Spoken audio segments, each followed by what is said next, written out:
Pagi hari, langit Wentira masih jingga. Tori bangun lebih awal. Lunar meringkuk di pelukannya. Rambut peraknya berantakan menutupi dada Tori. Nafasnya pelan dan teratur. Mahkota daun emas di kepalanya kini sudah berubah warna menjadi perak. Tanda ikatan mereka berhasil. Tori menatap wajah itu lama, kemudian mencium keningnya dengan pelan. Lunar, bangunlah. Lunar menggeliat kecil, membuka matanya perlahan dan tersenyum. Selamat pagi. Kita tidak punya banyak waktu lagi. Mari bersiap-siap. Lunar langsung bangun, memakai baju tempur ringan putih biru. Gerakannya cepat namun tetap anggun. Setelah berpamitan kepada Argus, mereka langsung menuju ruang portal. Rio menuju dengan wajah serius, dan Krepa mondar-mandir sudah tidak sabar. Portal sudah stabil. Kita bisa berangkat kapan saja, Mas Tori. Tori mengangguk, dan kemudian mereka memasuki portal. Getaran energi terdengar tajam, dan dalam sekejap berikutnya mereka sudah berada di alam Prenggondani. Tori keluar duluan, lencana Raja Pandu bersinar terang di tangannya. Lunar menyusul, mahkota perak tetap di kepalanya. Rio dan Krepa di belakang. Seluruh panglima langsung berlutut. Panglima utama Prenggondani berkata, "Selamat datang, Tuan Tori, dan salam para tuan dan nyonya." Mereka dibawa menuju singgasana tamu kehormatan. Tarian bidadari, musik gamelan dewa, dan hidangan gunung disajikan satu persatu. Krepa sudah sibuk makan buah bercahaya sambil cekikikan. Rio tetap waspada, matanya mengawasi setiap pergerakan prajurit. Lalu tiba-tiba, pintu balerun terbuka keras, debu langsung berterbangan. Seorang pria bertubuh atletis masuk dengan langkah cepat, nafasnya berat, baju tempurnya penuh debu dan darah iblis. "Hehehe, apa kabarmu, Des?" Tori langsung berdiri. "Dul, tentu saja aku baik-baik saja, senang bertemu denganmu, Dul." Desta memeluk Tori begitu keras sampai ia hampir terpental. "Baru beberapa saat tidak bertemu, rasanya seperti ratusan tahun.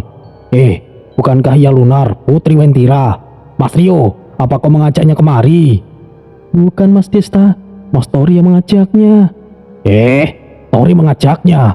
Memangnya wewenang apa yang ia miliki sampai membawa anak gadis Wentira?" Tori nyengir lebar, merangkul budak Desta, lalu berbisik di telinganya. "Dul, sekarang ia adalah istriku." Desta terdiam sejenak, lalu matanya membelalak. "Hah? Des? Serius, Des? Kau mesum atau memang raja garangan? Jaka dan pun tahu pasti seru ini." "Jangan meledik aku, Dul. Aku melakukan ini juga karena suatu tugas. Aku harap netizen tidak mengutukku." "Ya, aku rasa para netizen senang kok, kecuali para wanita. Semoga saja kau tidak dikutuk menjadi pentol korek, Des." Lunar tersenyum kecil, tapi tangannya memegang lengan Tori lebih erat. Salam Kak Desta. Senang bisa bertemu kembali. "Halo Lunar, kedepannya kau akan memikul tanggung jawab besar, jadi bersiaplah." Aku sudah siap lahir batin, Kak Desta. Lalu Desta menepuk pundak Tori dengan keras. "Oke, malam ini kita akan minum-minum, Des. Lupakan sejenak soal perang. Bagaimana menurutmu sambil menunggu kawan kita lainnya?" Tori tertawa keras. "Sepertinya itu ide bagus. Mari kita bersenang-senang sedikit." Desta mengangkat tangannya. Api kecil menari-nari di telapak tangannya. "Ya, ada saatnya kita berperang. Dan sepertinya saatnya kita akan bersenang-senang." Hehehe. Di kejauhan, genderang perang terdengar dari perbatasan. Portal medan perang iblis akan terbuka dalam waktu 3 hari lagi. Dan mereka belum tahu bahwa hari ini adalah hari terakhir mereka bisa tertawa sepanjang itu. Tokyo, di pinggiran Sungai Sumida. Bulan merah tetap menggantung, tapi kini terlihat lebih rendah dari sebelumnya. Seakan seluruh kota Tokyo ditarik masuk ke dalam tatapannya. Cahaya merahnya memantul di permukaan Sungai Sumida yang tenang, menciptakan bayang-bayang bergigi seperti taring yang hendak menerkam siapapun yang mendekat. Di bawah jembatan beton tua itu, bau lembab bercampur karat menjadi lapisan udara yang berat. Lumut hitam menutupi tiang jembatan, berdenyut pelan seperti jaringan hidup. Setiap beberapa detik, suara rintikan terdengar, seperti ada sesuatu yang merayap di permukaan jembatan dan mencakar-cakar beton. Reta berdiri di anak tangga paling bawah. Tangga itu separuh terendam air sungai. Namun, ketika sepatu genta kayunya menyentuh permukaan, air tidak memercik. Gelombangnya justru mundur perlahan, tidak berani menyentuh ujung pakaiannya. Ia tidak bergerak selama beberapa detik. Mata emasnya mengamati portal yang mengambang 3 meter di depannya. Portal itu tidak hanya terbuka, portal itu hidup. Hembusannya membuat rambut Reta melayang. Padahal tidak ada angin. Suara itu bukan mendesis, bukan bergemuruh, tapi seperti suara paru-paru raksasa yang berusaha bernafas di dunia yang bukan miliknya. Setiap kali portal itu mengeluarkan nafas, udara di sekitar berbau logam, bukan logam biasa. Udara kering bercampur karat dan abu tubuh yang terbakar. Aroma yang tidak mungkin muncul di tengah Tokyo, kecuali ada sesuatu yang salah dari dasar. Tapi portal bergerak seperti bibir makhluk, terbuka, menutup, bergerak, dan menggeliat. Di baliknya, kegelapan pekat mengalir seperti cairan hitam. Di dalam kegelapan itu, wajah-wajah muncul. Namun, yang ia lihat hanyalah satu wajah, anak lelakinya yang bernama Wataru. Setiap kali wajah itu muncul, Reta tidak berkedip. Satu mata emasnya tetap terang, satu mata hitamnya bergetar, menahan sesuatu. Ia tahu takdir anaknya, tapi sebagai seorang ibu, ia tidak menginginkan hal itu. Air mata membentuk titik kecil di bawah matanya, tapi hancur sebelum sempat jatuh. Reta mengangkat tangan kanan perlahan. Gerakan itu otomatis, seperti ritual yang sudah ia lakukan ribuan kali. Di telapak tangannya ada luka berbentuk 5 garis. Luka itu tidak sembuh karena memang tidak boleh sembuh dan sudah ada sejak Reta masih kecil. Dan itu semakin terlihat saat ia menelan fragmentasi kekuatan Raja Iblis Mogu. Dari luka itu, darah emas mengalir. Setetes demi setetes jatuh ke sungai. Setiap tetesan menyentuh air, sungai bergetar halus, kemudian keras, lalu sangat keras. Ikan-ikan kecil naik ke permukaan, mati. Cahaya neon dari gedung sekitar menjadi redup, seperti ada sesuatu yang menyerap energi listriknya. Bulan merah di atas perlahan semakin dekat. Mata besar itu nampak memusatkan pandangannya pada satu sosok, Margareta. Kimono hitam Reta mulai retak, bukan sobek seperti kain, tapi retak seperti dinding beton terkena tekanan. Serat-serat kainnya berubah menjadi garis-garis retakan putih, kemudian menghitam kembali. Rambutnya membelah diri, separuh berubah emas terang, dan separuh lagi berubah hitam pekat. Keduanya bergerak dengan arah yang berlawanan, seperti dua aliran energi yang berdenyut kendali. Tatapannya tetap pada portal. Reta bersuara rendah, tapi sangat jelas. Wataru, sekarang ibu sudah cukup kuat. Reta mengambil satu langkah ke depan. Langkah itu membuat anak tangga di bawahnya retak. Ibu sudah menelan Raja Iblis yang telah lama mengganggu kita, tapi kini kekuatannya milikku. Air sungai bergeser menjauh sejauh 2 meter. Aku bukan lagi wanita yang lemah, Hiro, Tori, dan kalian semua yang menganggapku lemah.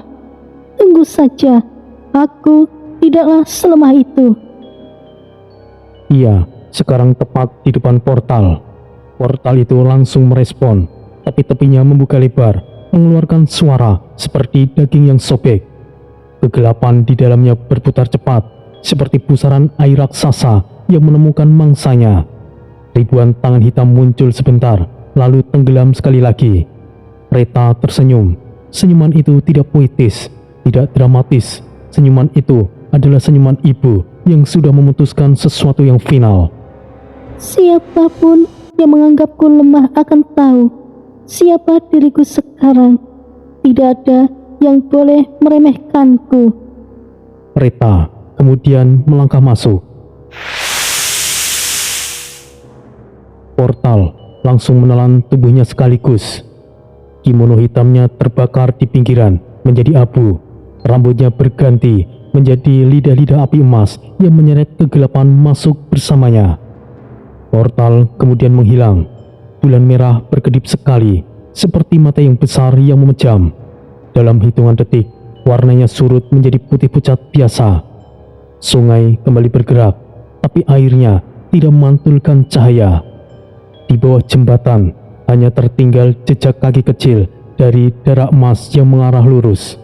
Satu helai rambut hitam yang terbakar pelan, tidak mau mati, dan retakan di tangga yang tidak mungkin dibuat oleh manusia biasa.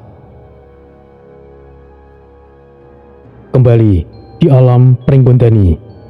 Balirung Agung Pringgondani malam itu seperti pusat seluruh hiruk-pikuk semesta. Atapnya tinggi, dihiasi ukiran naga dan singa yang seolah bergerak ketika cahaya api mengenai permukaannya. Di tengah, tungku api raksasa menyala, api kuning kebiruan yang tidak memercik asap, hanya panas kering yang stabil. Meja batu panjang sudah dipenuhi hidangan.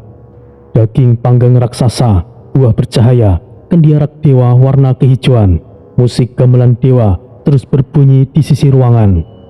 Dentumannya menyatu dengan tawa para prajurit dan aroma arak yang semakin tebal. Desta sudah separuh mabuk. Ia menggoyang-goyangkan gelas besarnya sambil tertawa keras. Wajahnya merah padam, rambutnya berantakan karena terlalu sering menepuk-nepuk kepalanya sendiri ketika tertawa. Para jenderal Pringgondani berusaha mengimbangi ritme pesta, tapi akhirnya hanya mampu mengangguk sopan melihat kelakuan Desta. Lalu tiba-tiba pintu balerung terbuka sekeras-kerasnya. Getarannya membuat api unggun di tengah ruangan bergoyang dan debu jatuh dari ornamen atap. Semua kepala menoleh. Seorang pemuda dengan tubuh ramping masuk dengan langkah santai. Sarung hitam putih khas Madura melilit di pinggangnya. Sementara celurit perak di pinggangnya memantulkan cahaya api.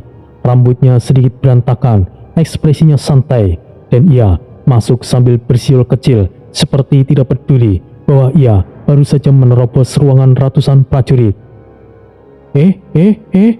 Mas Tori, apa-apaan ini? Di luar sedang perang, di sini malah berpesta.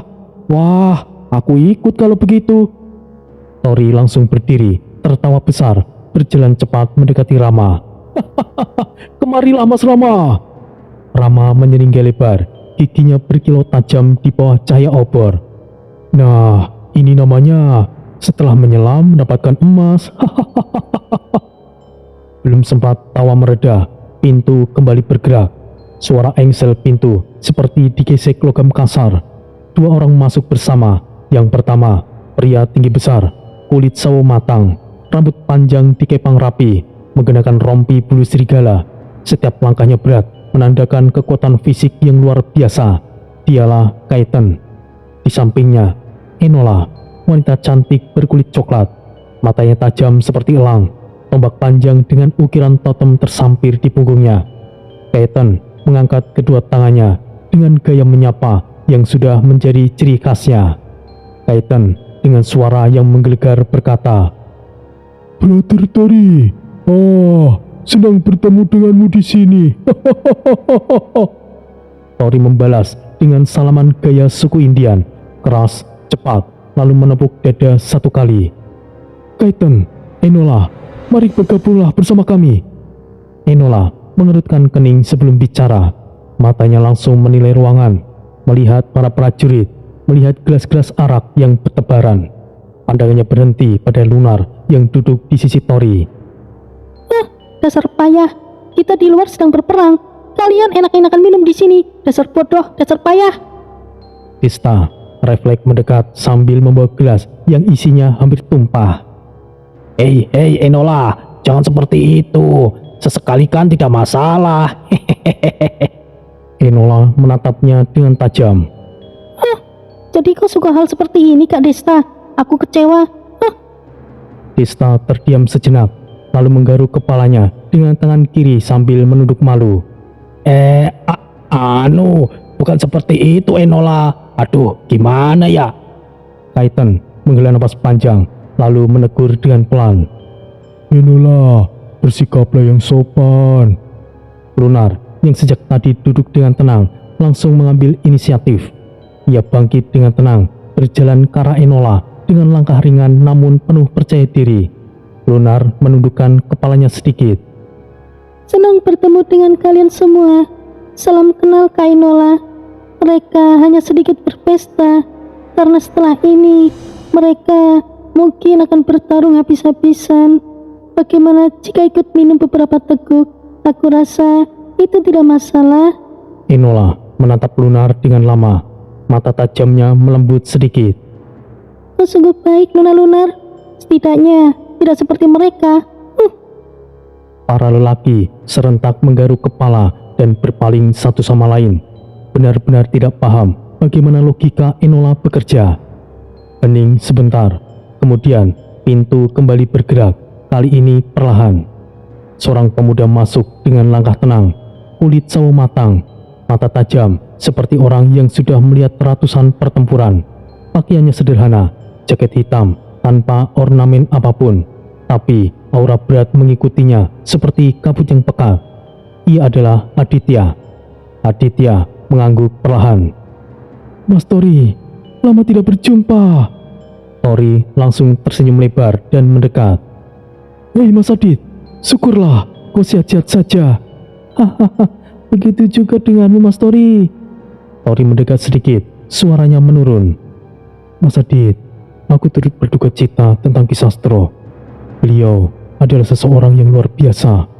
Maaf, baru bisa mengatakan setelah sekian lama ini. Aditya menghela nafas dan matanya sedikit meredup. Tidak apa-apa Mas Tori. Aku sungguh mengerti kok. Ini momen bahagia bukan? Ayo kita rayakan. Tista langsung mengangkat gelasnya tinggi-tinggi. Benar, ayo bersulang. Semua orang langsung berjalan menuju meja besar. Mereka duduk mengelilinginya. Beberapa saling dorong karena berebut tempat dekat hidangan. Krepa sudah lebih dulu mengambil 3 piring sekaligus. Rio tetap duduk tenang sambil memastikan tidak ada orang asing yang masuk ke ruangan. Gelas-gelas arak dewa terbanting ke meja. Musik gamelan meninggi. Api unggun bergejolak lebih besar. Percakapan dimulai tanpa jeda. Dul, bagaimana situasi di medan perang iblis? Rama menyender ke kursi sambil menyuap daging. Ya, aku juga penasaran soal itu. Kaiten ikut bicara, mencondongkan tubuhnya ke depan. Aku dengar iblis di sana jauh lebih kuat dari tempat manapun. Apakah itu benar, Brother Tori? Tori menaruh cangkirnya di meja dengan suara berat. Itu benar. Para iblis di sana memang jauh lebih kuat. Tapi banyak misteri dan juga keuntungan besar di sana. Namun, di sana juga bukanlah tempat yang ramah. Tapi aku rasa tidak perlu memikirkan itu sekarang. Ayo, sekarang kita bersenang-senang. Semua gelas dibenturkan keras bersama-sama. Api unggun di tengah balerung melonjak setinggi 3 meter, menerangi seluruh ruangan. Para jenderal yang melihat dari kejauhan ikut terdiam, kagum sekaligus heran. Karena baru malam ini, Prenggondani begitu hidup. Pesta itu baru dimulai, dan 3 hari lagi, portal medan perang iblis akan segera dibuka. Di dunia manusia, Bandara Internasional Beijing pagi hari. Suasana bandara masih padat. Suara pengumuman, roda koper, dan percakapan turis bercampur menjadi satu. Lampu putih besar memantul di lantai marmer yang mengkilap. Di tengah keramaian itu, seorang wanita melangkah keluar dari pintu kedatangan internasional. Langkahnya tenang, tatapannya lurus ke depan. Dia adalah Rizka. Mantel krem panjang menutupi tubuhnya. Koper hitam kecil di tangan kiri. Rambut hitam lurus sebahu bergerak sedikit kena hembusan AC bandara. Wajahnya cantik, tapi matanya kosong. Terlalu dingin untuk ukuran manusia biasa. Ia melewati loket imigrasi tanpa banyak bicara. Petugas hanya mengangguk setelah memeriksa paspornya. Rizka berjalan terus, tidak menengok kiri kanan.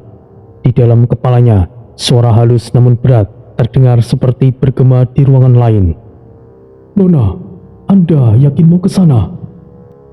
Rizka tidak membuka mulut sama sekali, tapi pikirannya menjawab dengan jelas. Aku sudah bilang bahwa aku mau berhenti, si Jin. Tapi aku tidak bisa diam terlalu lama. Aku tidak bisa mengabaikan dan berpura-pura tidak tahu, si Jin. "Saya mengerti, Nona. Apapun keputusan Anda, saya akan selalu mendukung." Rizka menarik nafas pelan sambil berjalan keluar terminal. Mungkin aku bagian orang yang Tori pedulikan, tapi aku tidak bisa diam begitu saja. Setidaknya aku harus berguna untuknya, karena jalan takdirnya juga jalan takdir kami semuanya.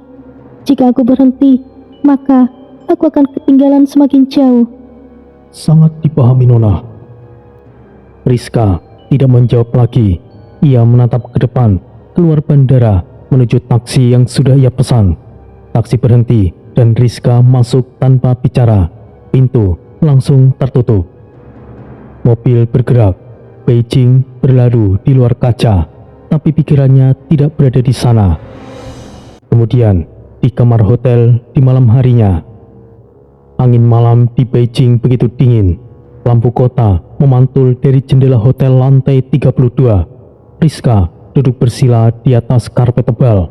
Lampu kamar diturunkan redup. 2 lilin kecil menyala di sampingnya. Matanya terpejam. Detik berikutnya, tubuhnya masih duduk, tapi jiwanya sudah berdiri, menatap kamar itu dari luar tubuh. Di sampingnya berdiri sosok besar bersirah merah tua. Sirahnya retak di beberapa tempat, seperti pernah terkena ribuan tebasan. Kumisnya tipis tapi rapi, matanya biru menyala seperti 2 batu kristal. Si Jin, jenderal abadi pendamping setianya. Ia menduduk hormat. "Bo Feng sudah siap, Nona." Kabut tebal menutupi ruangan, lalu perlahan memadat menjadi seekor kuda putih raksasa. Sayapnya terbuat dari angin yang berputar, membentuk bulu-bulu transparan. Sorot matanya api biru menyala. Ruangan kamar bergetar dengan pelan. Rizka naik ke punggung Bo Feng tanpa ragu. Tangan kirinya memegang serai kuda itu. Si Jin, kita ke kota terlarang. "Siap, Bo Feng!" Kuda itu meringkik keras. Suaranya seperti suara baja yang bergesekan. Bo Feng langsung melesat keluar jendela, menembus kaca tanpa merusak sedikit pun. Tubuh mereka berubah menjadi cahaya putih, terbang memotong langit Beijing. Di bawah, gedung-gedung tinggi mengecil, jalanan padat, ribuan manusia tidak menyadari apapun yang melintas di kepala mereka. Beberapa detik kemudian, kota menghilang di balik awan. Mereka menuju barat laut arah Xinjiang. Di gurun Talak Makan, kota terlarang. Gurun luas terbentang seperti lautan pasir tanpa ujung. Angin panas berdesir kencang. Tidak ada bangunan, tidak ada jejak manusia, tapi titik tertentu seperti mirage yang terlalu nyata. Berdirilah sebuah kota kuno besar yang tidak ada di peta manapun. Dinding kayu tua penuh gerbang raksasa, tiang-tiang yang setengah patah, semuanya tertutup segel yang warnanya sudah memudar. Kota itu tersembunyi secara spiritual. Tidak ada satelit ataupun manusia yang bisa melihatnya. Bo Feng mendarat pelan di depan gerbang. Pasir langsung terhambur. Rizka turun perlahan. Ia menghela nafas panjang dan menatap gerbang kayu rapuh itu. Ia mengangkat tangan kanannya dan menempelkannya ke permukaan pintu. Segel pada pintu mulai terbuka perlahan. Garis-garis kuno seperti akar pohon merayap, lalu pecah satu persatu. Dan di balik pintu terdengar suara langkah kaki. Kemudian pintu terbuka sedikit. Cahaya dari dalam kota kuno itu menyelimuti mereka. Beberapa pria muncul, memakai pakaian tempur khas dinasti Han. Rumput digulung ke atas, senjata terselip di pinggang. Yang pertama berbicara langsung mengangkat alis. "Ah, aku kira siapa yang datang. Kakak, kenapa kecewa? Dia bukan yang memicu pagoda 5 unsur, bukan?" "Hei, bukan itu masalahnya." Sebelum keributan makin panjang, suara berat dan tenang memotong mereka. Amitabha, hentikan kalian semuanya. Itu tidaklah sopan. Para murid langsung terdiam. Rizka melangkah masuk. Si Jin mengikuti di belakangnya. Para murid menatap Rizka dengan ragu, sebagian heran, sebagian waspada. Si Jin membungkuk sedikit. Kami datang untuk membicarakan sesuatu yang penting. Harap beri kami akses. Biksu itu menatap Rizka dengan lama. Tatapannya mengukur, bukan merendahkan. Silakan masuk.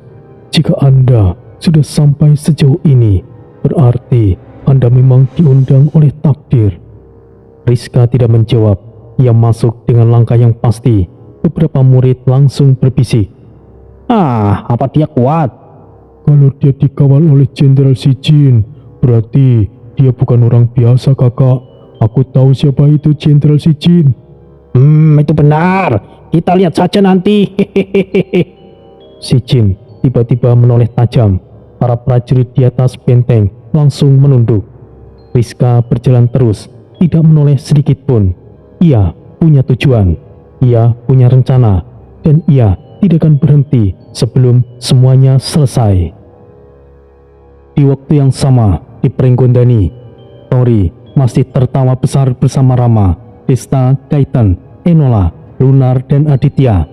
Arak dewa mengalir, cerita perang, canda, dan bisingnya gelak tawa memenuhi balairung.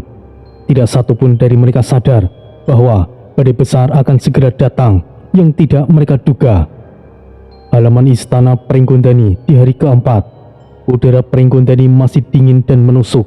Kabut tipis menutup sebagian halaman.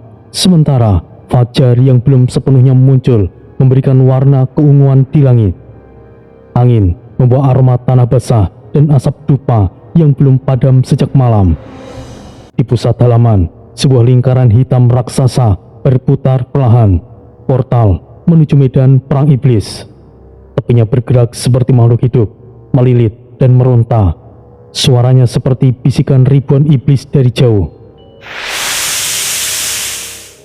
Bau belerang keluar kuat, bercampur darah kuno yang bahkan para prajurit berpengalaman sekalipun tidak nyaman menghirupnya. Tori berdiri paling depan, jubah perang hitam emasnya berkibar. Lencana Raja Pandu bersinar pelan di tangan kanannya, melepaskan denyut energi biru. Wajahnya tenang dan matanya tajam, siap menghadapi apapun yang menunggu di balik portal itu. Di samping kirinya berdiri Lunar. Jubah tempur putih birunya masih bersih, tapi energi yang keluar dari tubuhnya menunjukkan kesiapan penuh. Mahkota perak di kepalanya bergetar sedikit oleh hembusan angin. Rusa kecil bercahaya, Rizu duduk di pundaknya. Matanya yang biru memandang portal itu tanpa berkedip. Di belakang mereka, Rio berdiri tegak. Pedang merah di tangannya memantulkan cahaya marah yang begitu pekat. Rahangnya mengeras, tangan kirinya mengepal dengan kuat. Kripa di sebelahnya berjingkat-jingkat kecil, seperti anak kecil yang tidak sabar. Mata merahnya berkilau antusias sekaligus gelisah. Rio melangkah maju. Mas Tori, aku ikut. Aku harus tahu apa yang terjadi pada Maras. Jejaknya menghilang di istana iblis terakhir kali. Medan perang iblis adalah satu-satunya tempat yang mungkin masih menyimpan jawabannya. Tori menoleh.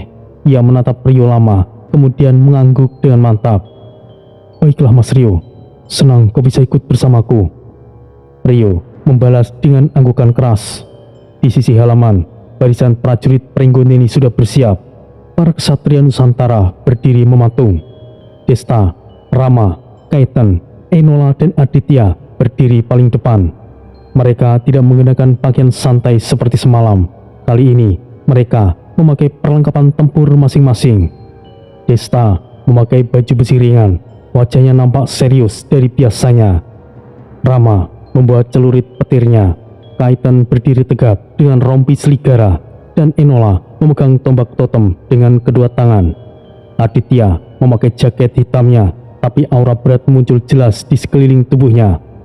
Mereka semuanya ingin ikut, namun tugas mereka berbeda. Mereka harus memastikan Pringgondani tetap aman dan siap untuk berangkat menyusul. Tori menegakkan tubuhnya dan berbicara lantang. Kami akan pergi, dan aku menunggu kalian semuanya. Desta langsung mengangkat tinjunya.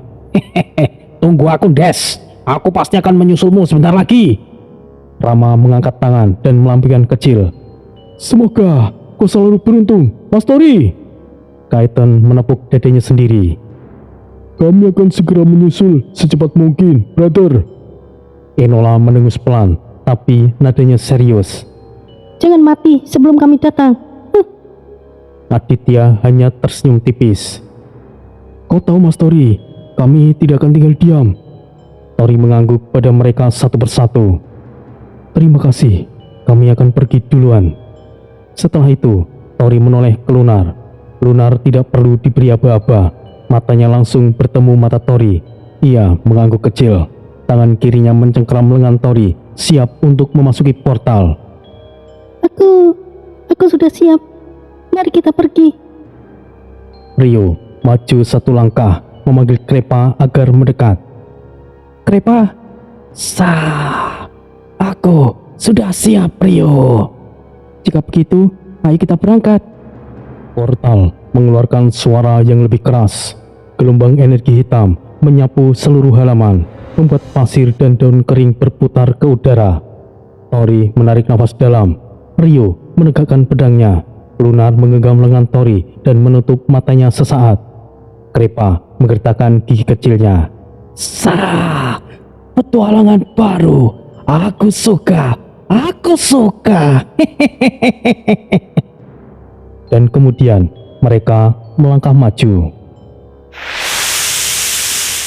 4 sosok itu menghilang seketika. Portal menelan mereka seperti pusaran air raksasa. Kabut hitam menyapu ke dalam kemudian menutup kembali. Halaman Pringgondani menjadi sunyi, hanya suara angin fajar yang tersisa. Desta menghembuskan nafas keras. Baiklah, kita mulai bersiap. Tidak mungkin kita biarkan mereka bertarung sendirian, bukan? Rama menepuk bahu Desta. Kita akan menyusul, tenang saja. Kaiten menatap portal yang sudah menghilang dengan wajah serius.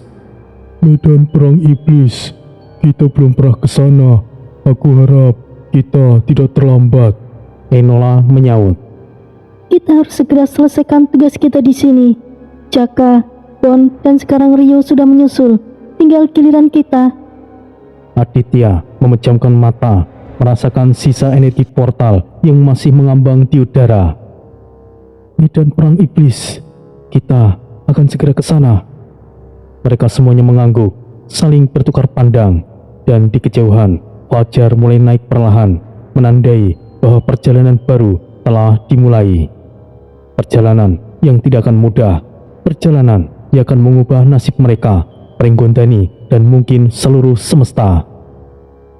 Di dunia antara, perbatasan dunia spiritual dan dunia manusia, kabut abu-abu pekat bergulung tanpa arah. Tidak ada langit, tidak ada tanah, hanya bongkahan bebatuan besar yang mengambang. Beberapa berputar perlahan, sebagian lainnya pecah seperti kaca saat bersentuhan dengan energi liar yang tidak stabil. Jeritan samar dari jiwa-jiwa tersesat terdengar dari berbagai arah, seperti suara yang datang dari dalam kepala, bukan dari udara. Shira dan Sire bersembunyi di balik batu raksasa selebar rumah. Jubah hitam mereka berkibar pelan karena angin tipis yang bergerak dengan acak. Shira menunduk, merapatkan tubuhnya ke batu, tatapannya fokus ke arah kabut yang jauh di depan. Shira bersuara pelan, tegas namun penuh perhatian. Aku yakin aura Asura ada di sini. Kadang muncul, kadang menghilang, tapi aku yakin itu pasti dia. Nafasnya terdengar pendek, tangannya mengepal, kukunya hampir menembus sarung tangannya sendiri.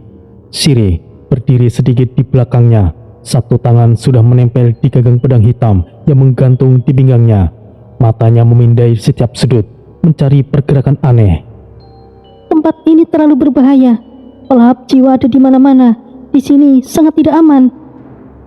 Begitu kata itu keluar, seolah alam itu menjawab. Sebuah bayangan panjang merayap di kabut, bergerak cepat seperti ular. Sire langsung menarik Shira mundur sedikit. Tapi sebelum mereka sempat bereaksi lebih jauh, sebuah portal hitam terbuka tepat di depan mereka. tidak sebesar portal antar alam yang biasa, tapi cukup stabil. Aura keluar dari dalamnya, dingin, berat, padat. Ada tekanan seperti tangan besar yang menekan dada, membuat nafasnya terasa sulit. Ada amarah besar dan dendam yang begitu pekat. Sira langsung berdiri dan matanya melebar. Aku merasakan auranya. Sire, kita akan masuk. Sire menatap portal itu 1 detik. Rahangnya mengeras. Ia tahu masuk berarti mempertaruhkan nyawa mereka berdua. Tapi ia juga tahu Sira tidak mungkin mundur sekarang. Baiklah, apapun yang terjadi, aku tidak peduli. Sira bergerak duluan, berlari 2 langkah dan melompat ke arah portal. Sire mengikuti tanpa ragu. Portal langsung menelan mereka. Kabut dunia antara menutup kembali, seolah tidak pernah ada apapun di sana. Portal menutup rapat, tidak diketahui kemana tujuannya. Sementara itu, perbatasan alam naga. Di sana, langit memerah darah. Awan tebal terbentuk dari abu naga yang berterbangan akibat pertempuran yang terjadi ribuan tahun lalu. Bau mineral panas bercampur logam memenuhi udara. Angin kering bergerak kencang di sela-sela bebatuan raksasa yang mengambang. Masing-masing seperti pulau melayang. Di atas salah satu batu terbesar, 5 sosok berdiri tegak. Energi mereka menggetarkan udara hingga terdengar retakan kecil seperti suara listrik. Ratu Sinta berdiri paling depan. Rambut putihnya berkilauan seperti benang perak. Mata emas naga menyala tipis. Aura Chaos Order tingkat 6 yang keluar dari tubuhnya membuat udara di sekitar bergelombang seperti panas dari mesin industri. Di sisi kiri, Gabon berdiri dengan kedua tangan terlipat. Tubuhnya besar, tatapannya tajam. Aura Chaos Order ke-6 yang stabil dan terkontrol. Roka berdiri di sisi kanan Sinta. Wajahnya datar, tubuhnya dipenuhi energi panas seperti bara api. Dengan ranah Chaos Order ke-6 memancar kuat dari tubuhnya. Dan di belakang mereka, Gamon dan Anko. Gamon dengan tubuh besar dan bau lebar, sementara Anko lebih ramping namun memiliki mata yang tajam seperti predator yang siap untuk menyerang.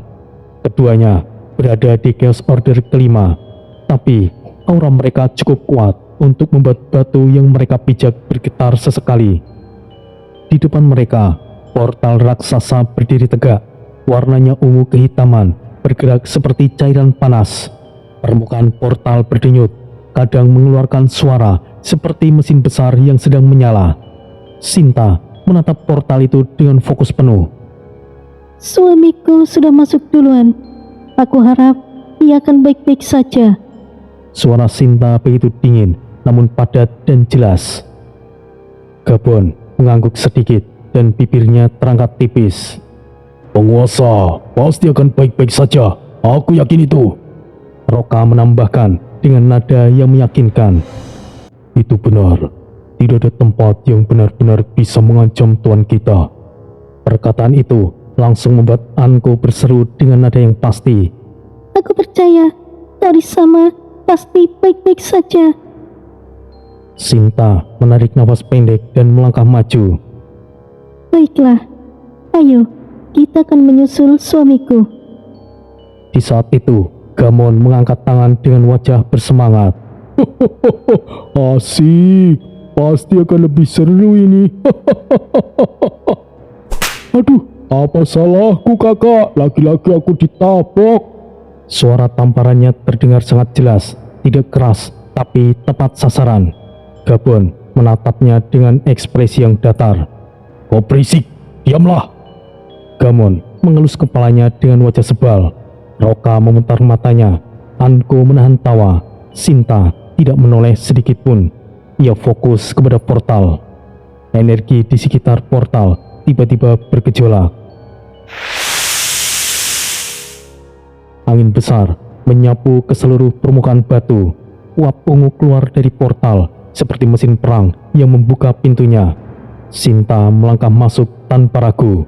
Anko dan Roka mengikuti tepat di belakang dengan langkah yang stabil. Gabon menatap Gamon sebentar. Kau masuk duluan, Jangan bikin masalah di dalam. Oh, iya, aku tahu kakak. Oh. Gamon melompat masuk sambil menggerutu. Gabon mengikuti sesaat kemudian. Portal langsung bergetar dengan kuat. Cahaya ungu meledak keluar. Dan portal menutup dengan satu denyutan besar. Kini semuanya telah pergi. Semua pihak telah memasuki medan yang sama. Dan semuanya akan berkumpul kembali. Medan perang iblis akan menjadi tempat akhir dari semuanya. Dan yang terjadi setelah itu tidak ada jalan untuk kembali pulang.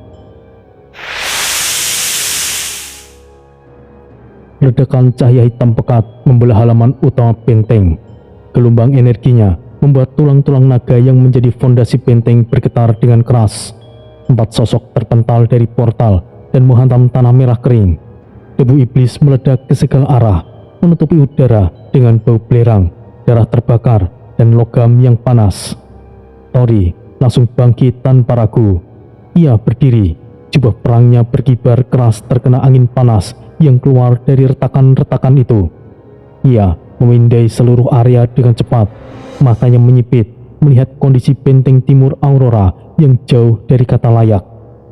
Dinding-dinding tulang naga retak parah sampai terlihat sumsum tulang hitam di dalamnya.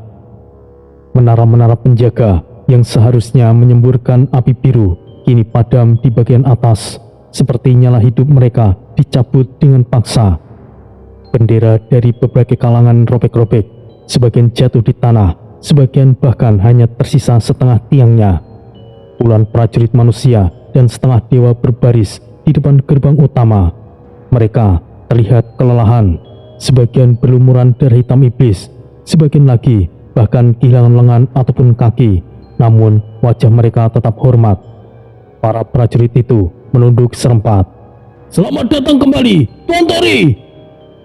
Tori mengangkat tangan dan membuka telapaknya. Lencana Raja Pandu berada di sana, menyala biru lembut, kontras dengan lingkungan brutal di sekitar. Cahaya itu bergetar, seperti merasakan penderitaan benteng dan penghuninya. Di balik para prajurit, 2 sosok tua berjalan keluar. Ki Brawijaya, langkahnya pelan tapi stabil. Tubuhnya dipenuhi lubang bakar, seperti ditembus serangan ledakan iblis berkali-kali. Tongkat kayu cendana di tangannya patah separuh, namun energi yang melingkari tubuhnya masih terasa kuat. Di sampingnya, Ki Pandu melangkah lebih mantap. Rambut putihnya kusut, sebagian terbakar, baju zirahnya penyok parah di bagian dada, seperti terhantam sesuatu yang sangat keras. Tapi mata Ki Pandu tetap tegas, seperti elang yang mengawasi mangsanya.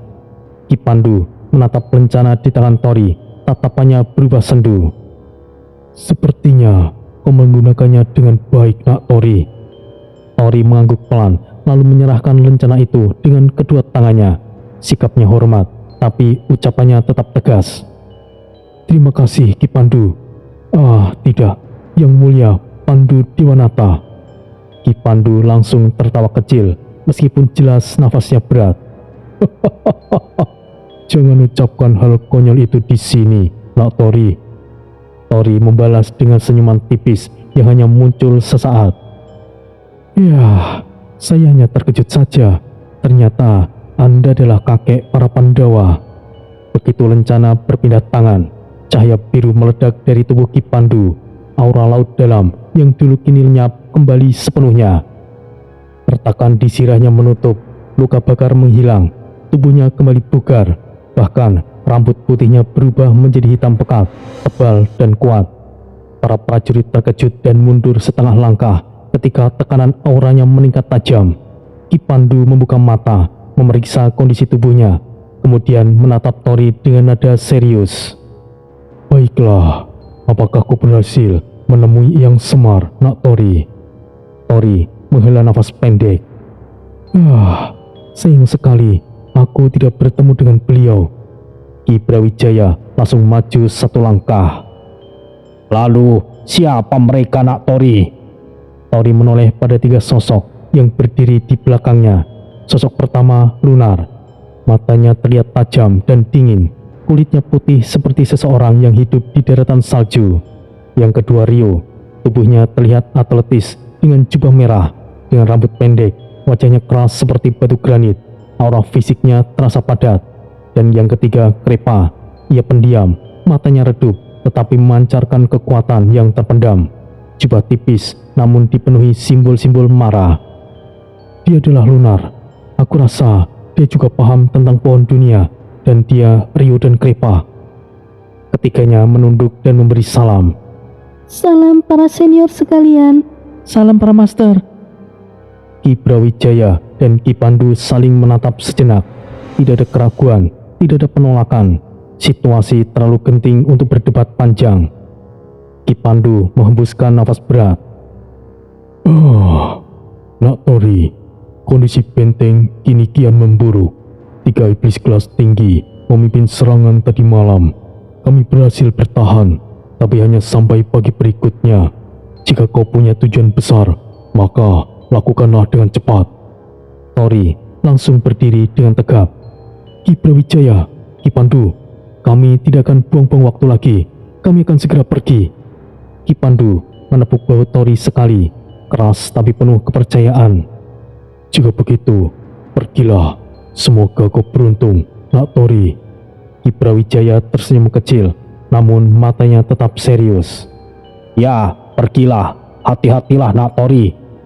Tori mengangguk. Lunar dan yang lainnya bersiap. Aura keempatnya menyatu.